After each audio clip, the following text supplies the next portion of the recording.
নমস্কার বন্ধুরা, সবাই কেমন আছো? আশা করি সবাই ভালো আছো। আজকে আবার চলে এসেছি প্রিয়াংশু ব্লগ চ্যানেলের নতুন একটা ভিডিও নিয়ে, যেটা আপনারা অবশ্যই দেখুন শুরু থেকে শেষ পর্যন্ত। এবং যদি ভালো লাগে তাহলে অবশ্যই লাইক এবং সাবস্ক্রাইব করে দেবেন বন্ধুরা। 1700 খ্রিস্টাব্দে বাংলায় বর্গী আক্রমণে যখন বিপর্যস্ত হয়ে পড়েছিল, তখন বাংলার নবাব মুর্শিদ কুলি খাঁ এই বর্গীদের বন্দী করে বাংলায় শান্তি ফিরিয়ে এনেছিল। এবং তিনি বাংলার রাজধানী ঢাকা থেকে সরিয়ে এনে ভাগীরথী নদীর তীরে বাংলার কেন্দ্রস্থলে নিয়ে আসেন এবং তিনি রাজধানীর নাম পরিবর্তন করে রাখেন মুর্শিদাবাদ। এরপর বাংলার পূর্ণ শাসনভার যখন ব্রিটিশদের দখলে যায়, তখন বাংলার রাজধানী মুর্শিদাবাদ থেকে সরিয়ে কলকাতায় স্থানান্তরিত করা হয়। এর ফলে মুর্শিদাবাদ হারিয়ে ফেলে তার কৌলিন্য। আজও মুর্শিদাবাদের বিভিন্ন ঐতিহ্য এবং ধ্বংসাবশেষ ইতিহাসের সাক্ষ্য বয়ে চলেছে। বন্ধুরা, এই ঐতিহ্য এবং ধ্বংসাবশেষই আপনাদের সঙ্গে শেয়ার করব। চলুন বন্ধুরা, যাওয়া যাক সেই স্পটে। চলুন বন্ধুরা, লালগোলা প্যাসেঞ্জার 2 নম্বর প্ল্যাটফর্মে ঢুকছে। এই ট্রেনে করে নিয়ে যাবো আপনাদের সবাই মুর্শিদাবাদের ঐতিহাসিক স্থান কাটরা মসজিদ। চলুন বন্ধুরা, তাহলে যাওয়া যাক স্পটে। ভালো লাগে আমার।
চেপে পড়েছি টোটোতে।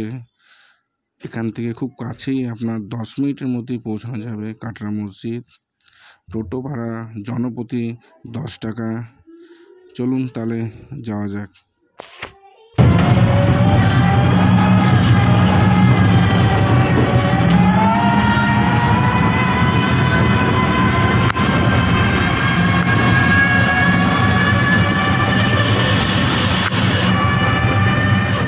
বন্ধুরা ফাইনালি চলে এসেছি আমরা সেই কাটরা মসজিদ। এই দেখুন আমাদের পিছনে দেখতে পাচ্ছেন, এই সেই মসজিদ।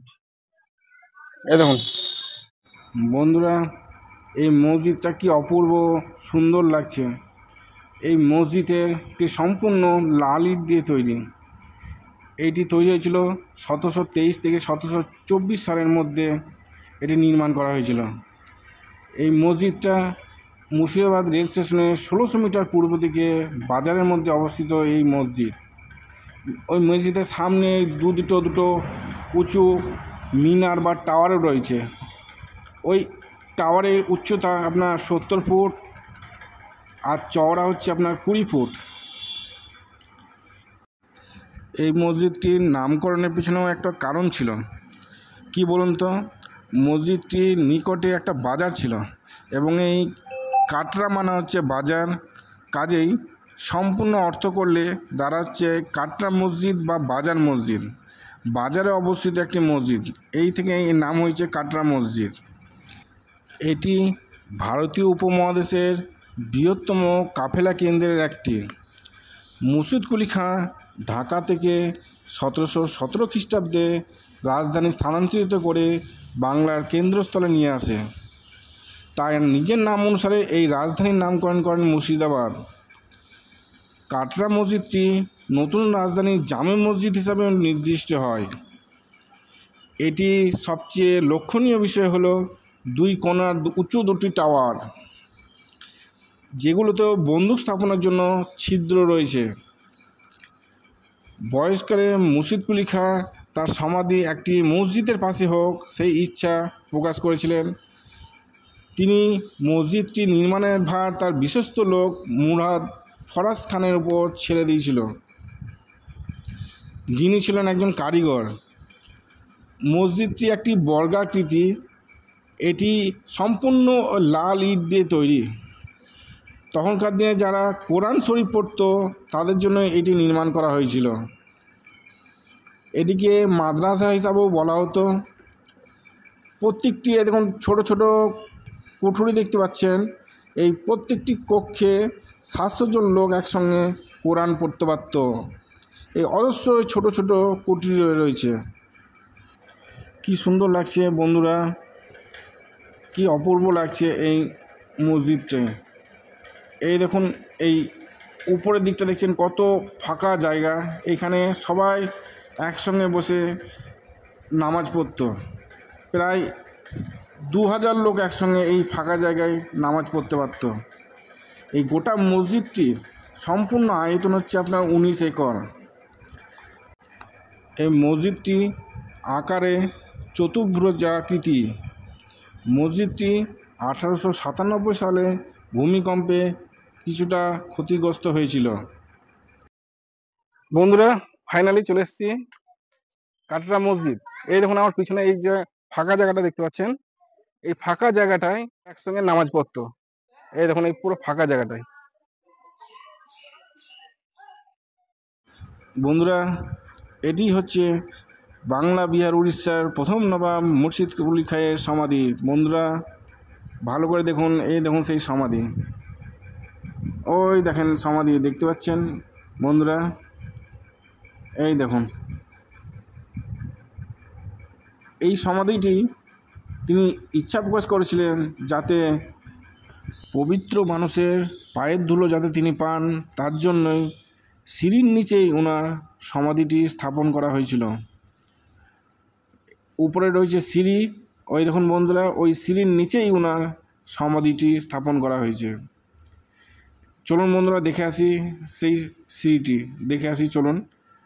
ওই দিক দিয়ে গিয়ে ওই সামনের দিকেই রয়েছে সিঁড়ি এবং এই সিঁড়ির নিচেই ওনার সমাধিটি স্থাপন করা হয়েছে, যাইতে যখন কোনো মানুষ এই উপর দিয়ে হেঁটে যাবে তখন সেই পায়ের ধুলো যাতে তিনি পান তার জন্যই এই সমাধিটি এই সিঁড়িটি রয়েছে আপনার 14টি, এই সিঁড়ির নিচেই ওনার সমাধিটি স্থাপন করা হয়েছে। বন্ধুরা এই দেখুন সেই সিঁড়িটি, এই সিঁড়ি হয়েছে 14টি, এই 14টি এর পাশেই ঠিক এই সিঁড়ির নিচেই ওনার সমাধিটি স্থাপন করা হয়েছে। এই দেখুন বন্ধুরা, এই দেখুন।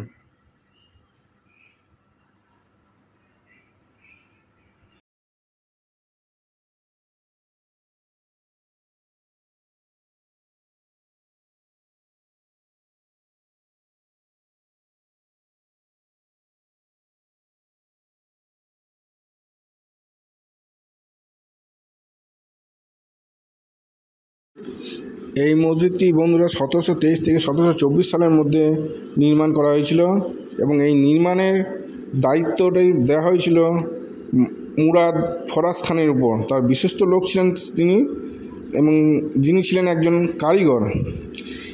এই মসজিদটি অনেকটা দেখতে অনেকটা বর্গাকৃতি। এই কাটরা মসজিদটি নতুন রাজধানীর জামে মসজিদ হিসাবেও নির্দিষ্ট হয়।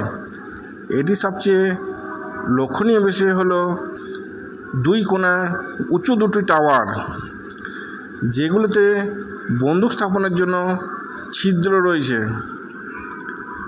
তখনকার দিনে যারা কোরআন শরীফ পড়ত, এই ফাঁকা জায়গাগুলো দেখছেন, এখানে কোরআন শরীফ পড়া হতো। এই মসজিদটি 1897 সালে ভূমিকম্পে কিছুটা ক্ষতিগ্রস্ত হয়েছিল।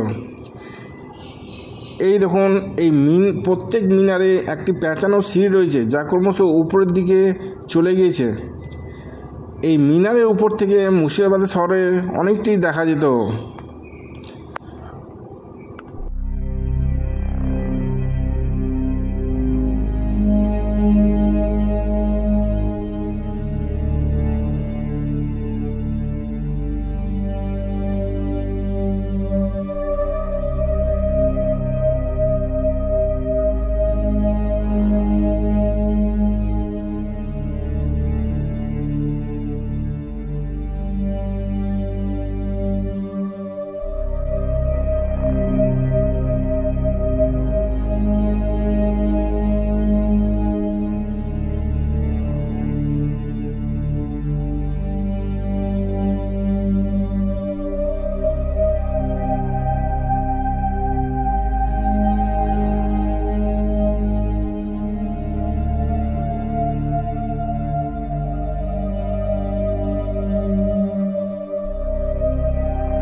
বন্ধুরা, আজ এই পর্যন্ত।